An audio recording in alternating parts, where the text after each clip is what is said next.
Hey guys, we're back with a follow-on to last week's video on fasting and autophagy, and this one's for you science nerds. If you want to wrap your brain around the nitty-gritty of how your body reacts to the progressive stages of a fast, how it shifts from burning glucose to using fat for energy, and how you can tap into that knowledge to track your progress, then you're going to love this video. Be right back.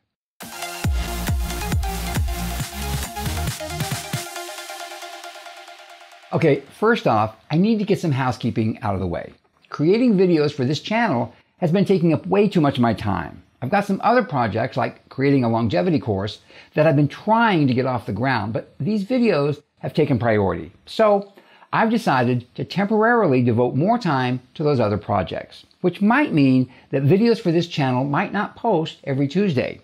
I'll be posting new videos as often as I can, but I'll be putting more emphasis on putting out quality videos rather than putting one out every Tuesday.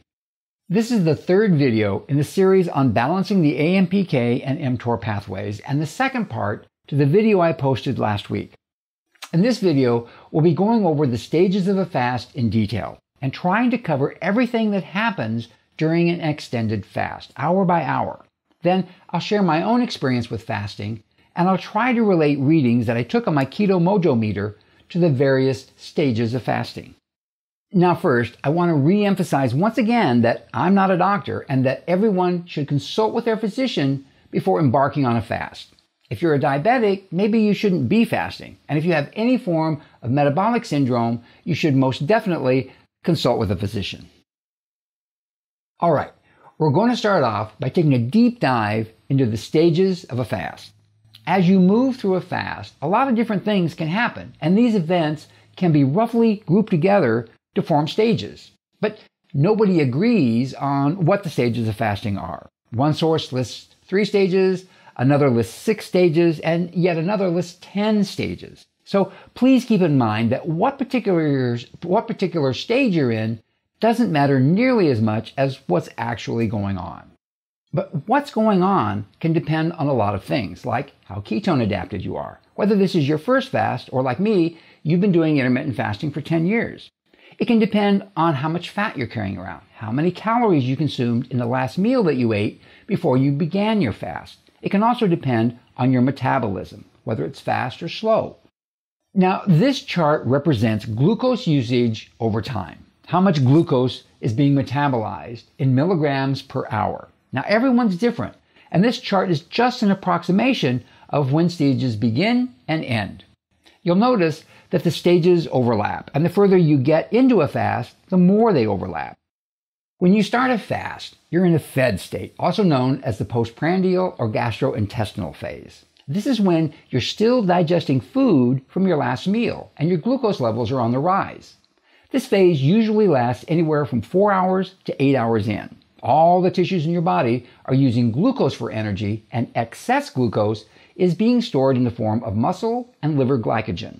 And these rising levels of glucose will stimulate the secretion of insulin. But as you progress through stage 1 and exogenous calories get used up, glucose from exogenous sources drop, and your body begins depending on your glycogen stores for glucose through a process called glycogenolysis, which converts your stored glycogen back into glucose. The next phase starts whenever all the food from your last meal has been metabolized after the first phase has finished, and the second phase can last until 18 to 24 hours in. The exogenous calories have been used up, and your blood glucose levels start to drop, increasing insulin sensitivity. Now, I've heard this phase called the post-absorptive phase, and I've also heard it called the glycogenolysis phase. It's during this phase that you might experience dizziness, drowsiness, brain fog, and a sense of uneasiness. All tissues in your body, except for the liver, are still using glucose for energy, with the muscles and adipose tissue getting about 80% of their energy from glucose. However, instead of coming from your food, most of this glucose now comes from your glycogen stores, but not all of it. Your body is now beginning to fire up a process called gluconeogenesis. As the body becomes more and more unable to support normal glucose levels from exogenous sources, it begins to synthesize glucose from non-carb sources, such as lipids or fats, and amino acids, which are protein. While this process can initially start by converting a small amount of muscle protein into amino acids and then into glucose, it quickly shifts into using aminos from other sources like skin, cellular debris, and pathogens. Your body really wants to preserve your muscle mass and is actively looking for sources other than muscle protein. During this phase, your body uses up as much glycogen from storage as it can. Your liver is converting that glycogen into glucose. As the glucose that's available from glycogen storage begins to drop, and the glucose that's available from gluconeogenesis begins to rise, the total energy obtained from glucose remains fairly constant throughout the phase. Cortisol and adrenaline levels may initially rise during this phase as a stress response, but they soon will drop back down. Insulin also begins to drop during this phase, leading to a rise in insulin sensitivity and in a corresponding rise in insulin's antagonistic hormone, glucagon. Also, during this phase, your body starts to break down fat for utilization as energy. Triglycerides are broken down into 3 molecules of fatty acid and a molecule of glycerol. In the liver, most of the glycerol is converted into glucose, but some of it gets converted into ketone bodies. So it's during this phase that ketosis begins, but it's really just starting up. Your muscle and adipose tissue are only getting about 20% of their energy from fatty acids or ketones. Once the second phase wraps up, around 18 to 24 hours in, the gluconeogenesis phase kicks in, and this phase lasts until somewhere around 36 to 48 hours. That means that in the first day, we've likely moved through 2 stages of fasting and are into the third. The third stage starts maybe a little before the end of the first day and continues until about the end of the second day. Now, gluconeogenesis started in the last phase, but this is where it really fires up. Most of the glycogen stores have been used up, and now the body is depending on gluconeogenesis to provide most of the glucose. All your tissues, except for your liver, are still using glucose for energy, but not as much as before. Your muscles and your adipose tissue are only getting about 50% of their energy from glucose. Because the breakdown of fat is also on the rise, fatty acids are providing the other 50%. As fat gets broken down into fatty acids and glycerol, your liver is converting less of the glycerol into glucose and more of it into ketone bodies. Your body is transitioning from burning glucose to using fat for energy. But a couple of other things are starting to happen. Your human growth hormone levels are on the rise, and this promotes an anabolic state in your body. Now, this will continue throughout the fast and will really come in handy after you break your fast, refeed, and provide new sources of protein for the repair processes that will really kick in after you break your fast. The other thing that starts to happen during the gluconeogenesis phase is autophagy. Somewhere around the beginning of stage 3, somewhere around 24 hours, it's when most experts agree that autophagy is finally triggered and it starts to take off. Your insulin levels are dropping, your glycogen stores are just about used up, and your glucagon, human growth hormone, and AMPK levels are on the rise. As AMPK goes up, it begins to shut down mTOR. All of these conditions are ripe for autophagy. Somewhere around 36 to 48 hours, that's about a day and a half to 2 days in, you enter the ketogenic stage of your fast. And this stage lasts for approximately a day. All of your glucose is now coming from gluconeogenesis, but it's not as much as it was. Somewhere around day 2, it starts to fall off and then stabilizes. Only brain tissue, red blood cells, and tissue from the center of your kidneys, called the renal medulla, are still using glucose for energy. But the brain is starting to use ketones. Your muscles and adipose tissue are now deriving 100% of their energy from fatty acids and ketones. This is the phase when your body has really shifted to using fat for energy, and your liver has shifted from converting glycerol into glucose to converting it into ketone bodies. This is due to the large amount of energy required by the brain, the limited amount of glucose available, and the inability of fatty acids to cross the blood-brain barrier. So the brain's running out of energy, and ketones are what's available. But as it turns out, that's a much better fuel for the brain. Ketones are anti-inflammatory, And when your brain uses ketones for energy instead of glucose, which is highly inflammatory, it promotes the production of brain-derived neurotrophic factor, or BDNF. This restores mental clarity and nourishes the brain with high-energy fuel. It's during this phase that brain fog lifts and cognition improves. Finally, as your body starts to break down fat, it also detoxifies. Your body uses fat to store toxic metals and other toxins to keep them from harming the body. When fat is broken down, these toxins are safely expelled. After about 3 days of fasting, when things happen really starts to vary among individuals, so I'm not going to be very precise about the timing. After you've been fasting for about 3 to 5 days, your body enters a phase that some call the protein conservation phase. This is when really good things start to happen. Insulin levels are low and now considered to be normal. Cortisol and adrenaline are also low. Cholesterol and triglyceride levels are dropping. Glucagon levels are high, and your human growth hormone is 5 times its normal level. Hormones are now stabilized, and you enter a state of homeostasis. Your body is now relying primarily on fatty acids and ketones for energy. Like your muscle and adipose tissue, your brain tissue is now ketone adapted and is using ketones for 80% of its energy needs. Autophagy is in high gear, AMPK levels are high, and mTOR has shut down. Once you reach about 5 to 8 days, and for the next week or so, your body is fully adapted to fasting and burning fatty acids and ketones. Your body has fully entered a healing mode. Your digestive processes are shut down and taking a rest from the common daily stressors of digestion. There are fewer free radicals floating around, and oxidative stress diminishes. But fasting causes another kind of stress, similar to that of exercise. And your body reacts to this stress in a similar way to exercise, in that it becomes more healthy and better able to handle the stress of living. Your immune system starts to regenerate healthy new immune cells, pushing your immune system through the roof. Since it's the immune system that removes senescent cells, this can be another tool in your defense against aging, not to mention staving off diseases. This is when you start to see really dramatic improvements in cognition. You experience elevated mood, increased energy levels, and a type of clear-mindedness that is unique to fasting. This is a result of using ketones to fuel the brain and the rising levels of brain-derived neurotrophic factor. We're now entering the realm where you really need to be under the care of a physician if you want to push your fast further.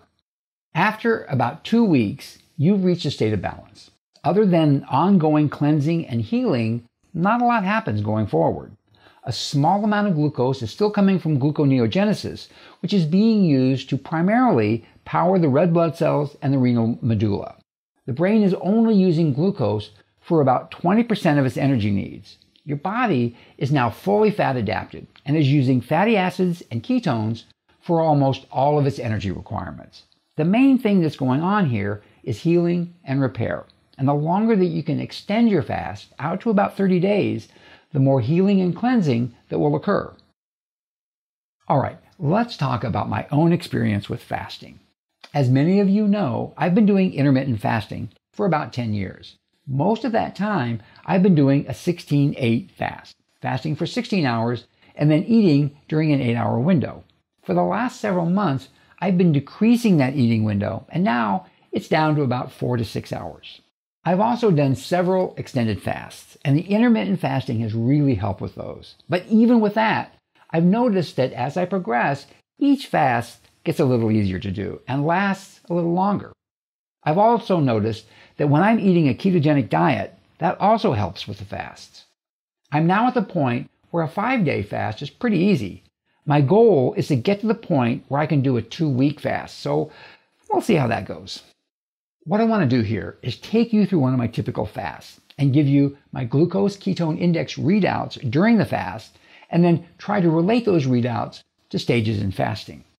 As you may remember from my last video, the glucose ketone index, or GKI, is simply a ratio of your blood glucose level to your blood ketone level.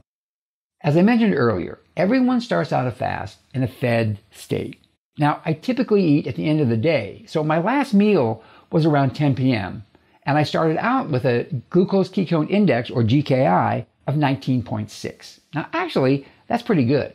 My glucose was at 5.8 and my ketones were at 0.3. Now, typically, I usually start with a GKI around 50 or 60, but I was already doing a ketogenic diet, so my ketones were higher than the typical reading of 0.1 to 0.05. My glucose was where it typically is, so it was the higher ketones that gave me a lower GKI. The next morning, at 10 hours in, my glucose had dropped to 5.1 and my ketones had risen to 0.4, giving me a GKI of 12.7. Still not in ketosis. I figured that I was ending the gastrointestinal phase and starting the glucogenolysis phase, or post-absorptive phase. My next reading was at 24 hours. Glucose was at 4.9 and ketones was still at 0.4, so my GKI was 12.3. Not much movement. This was to be expected. Although my glucose from glycogen stores was dropping, my glucose from gluconeogenesis was on the rise. So my total glucose was about the same, and my ketones hadn't really kicked in yet. I figured that I was near the end of the post-absorptive phase and was about to enter the gluconeogenesis phase. I don't really think that I was in autophagy at this stage. My next reading was at 48 hours. Glucose was still about the same at 4.7, but my ketones had doubled at 0.8, giving me a GKI of 5.9. I was finally in a moderate state of ketosis, which meant that I was probably entering the ketogenic phase. My glucose had stayed pretty level for the last 36 hours, which was normal, but I was definitely in a fat-burning mode, and I'm pretty sure that autophagy had finally kicked in. At 60 hours, I took another reading, and my glucose had actually gone up a skosh at 4.8. My ketones had doubled again at 1.7. This gave me a GKI of 2.8, which put me in a high level of ketosis. The next reading was at 72 hours, and while there wasn't a big change in my GKI, there was a drop in my glucose level, so I figured that I was still in the ketogenic phase. Glucose was at 4.3, so that was significant. That was the biggest drop in glucose since I started. So I figured that I had just about used up most of my glucose resources from glycogen and was running on pure gluconeogenesis. I expected my glucose to stay about the same for the rest of the fast, but my ketones were still 1.7, giving me a GKI of 2.5, so not much change overall. But 10 hours later, at 82 hours into my fast, things really started to move. My glucose was still 4.3, no surprise there, but my ketone had doubled once again, rising to 3.0 for a GKI of 1.4. I was now in the maximal level of ketosis, and I figure that I was also now in the protein conservation phase. It had taken me 3 days and 10 hours, but my body was now fully adapted to using fat as fuel. Now, this is where I wanted to be. By 96 hours, my glucose had dropped to 4.1, not a big change, but my ketones had risen to 3.9 for a GKI of 1.0. At 108 hours, my glucose was still 4.1, but my ketones were also at 4.1, so my GKI was still 1.0. My final reading was at 112 hours, and my glucose had dropped to 4.0, not a big change, but my ketones had risen to 5.5, a really big jump, putting my GKI at 0.7. I had just spent 30 hours in maximal ketosis, where I was utilizing fat as my primary source of energy. Autophagy was fully ignited, and I was clearing out a lot of waste products and preparing my body for a major regeneration and rejuvenation phase when I ended my fast, did a refeed, and provided my system with the resources that it needed to start making repairs. Phew, we got through it.